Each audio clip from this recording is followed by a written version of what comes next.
بڑی توجہ سے سنیے گا۔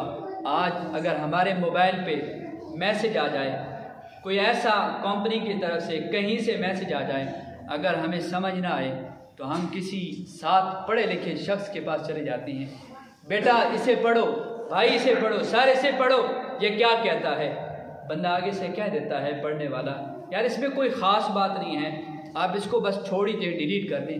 بندہ پھر بھی اصرار کرتا ہے، بضد رہتا ہے، اور بھائی اس میں کچھ تو لکھا ہے، جو لکھا ہے وہ بتا دے۔ یار ایک کمپنی کا میسج آئے، ایک اجنبی شخص کی طرف سے میسج آئے، اس کو ہم لے کر کسی پڑھے لکھے کے پاس چلے جاتے ہیں، اس کا مطلب سمجھاؤ، اس کا معنی سمجھاؤ، اس کا مفہوم سمجھاؤ۔